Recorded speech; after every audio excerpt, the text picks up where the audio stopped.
देश और प्रदेश में लोकसभा चुनाव को लेकर बैठकों और रणनीतियों का दौर जारी है। उत्तर प्रदेश में मुख्य रूप से सपा, बीजेपी, बसपा और कांग्रेस पूरे दमखम के साथ मैदान में उतरे हैं। सपा जहां अपने प्रत्याशियों के साथ वोटरों को लुभाने में लगी हुई है, वहीं अब बसपा और बीजेपी ने भी चुनाव को लेकर रूट मैप तैयार कर लिया है। इन सबके बीच जहां एक तरफ सपा और बीजेपी गठबंधन के साथ मैदान में उतरे हैं, तो वहीं दूसरी तरफ बसपा ने इस बार अकेले दम पर चुनाव लड़ने का ऐलान कर दिया है, क्योंकि बसपा सुप्रीमो मायावती ने साफ तौर पर गठबंधन से दूरी बनाने की बात साफ कर दी है। लेकिन उसके बाद अब भी बसपा की मुश्किलें कम होने का नाम नहीं ले रही हैं। अब बीजेपी ने बसपा के दलित वोट बैंक में सेंधमारी करने के लिए रणनीति तैयार कर ली है। बीजेपी ने अब एक रणनीति तैयार की है जिससे बसपा को साफ तौर पर लोकसभा चुनाव में नुकसान उठाना पड़ सकता है। दरअसल लोकसभा चुनाव से पहले बीजेपी यूपी में सभी जातियों के साधने में जुट गई है। साथ ही बीजेपी ने मायावती के वोट बैंक में सेंध लगाने की तैयारी भी कर ली है। पार्टी ने प्रदेश में अनुसूचित जाति व महिलाओं के बीच जनाधार बढ़ाने के लिए अपनी मुहिम को और तेज कर दिया है। इसकी कमान को सीएम योगी आदित्यनाथ ने संभाली है।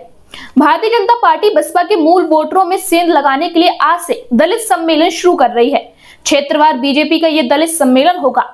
भारतीय जनता पार्टी हापुड़ जिले में इस सम्मेलन को करेगी। इस सम्मेलन को उत्तर प्रदेश के मुख्यमंत्री योगी आदित्यनाथ, उत्तर प्रदेश भारतीय जनता पार्टी के प्रदेश अध्यक्ष भूपेंद्र चौधरी संबोधित करेंगे। इस दौरान सीएम योगी हापुड़ में 136 करोड़ की 102 विकास परियोजनाओं का शिलान्यास व लोकार्पण भी करेंगे, जबकि बुलंदशहर में 332 करोड़ की 256 परियोजनाओं का लोकार्पण और शिलान्यास किया जाएगा। मुख्यमंत्री यहाँ विभिन्न योजनाओं के लाभार्थियों को प्रमाण पत्र भी वितरित करेंगे। इसके बाद सभी 6 संगठनिक क्षेत्रों में दलितों का सम्मेलन होगा और हर विधानसभा क्षेत्र में महिला सम्मेलनों के जरिए इन्हें जोड़ने की मुहिम चलाई जाएगी। इस सम्मेलन में सीएम योगी आदित्यनाथ के अलावा यूपी बीजेपी के प्रदेश अध्यक्ष भूपेंद्र चौधरी और राज्य सरकार के मंत्री व बीजेपी के तमाम स्थानीय पदाधिकारी भी मौजूद रहेंगे।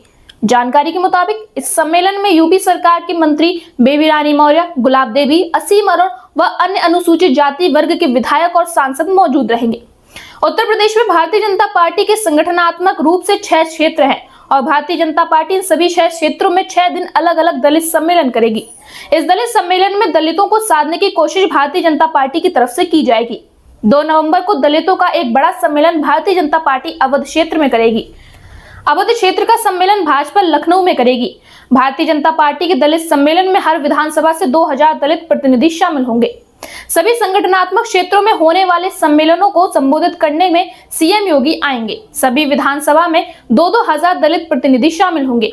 इसमें खास तौर पर दलित वर्ग से आने वाले प्रोफेसर, इंजीनियर, डॉक्टर, वकील और शिक्षाविदों को शामिल किया जाएगा। इसके साथ तमाम प्रबुद्ध वर्ग के लोगों को भी इसमें आमंत्रित किया जाएगा।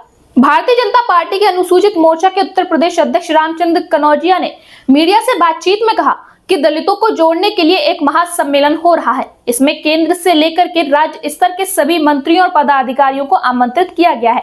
इसके साथ ही लाखों की संख्या में लोग इसमें जुड़ने वाले हैं। उन्होंने कहा कि हापुड़ में ये कार्यक्रम हो रहा है। इसके बाद 19 अक्टूबर को अलीगढ़ में होगा, फिर 27 अक्टूबर को काशी में सम्मेलन होगा।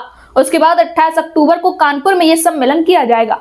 उन्होंने कहा कि अवध क्षेत्र का सम्मेलन 2 नवंबर को लखनऊ में आयोजित होगा और 3 को गोरखपुर में यह सम्मेलन होगा। पार्टी की नजर बसपा के वोटर्स पर भी है।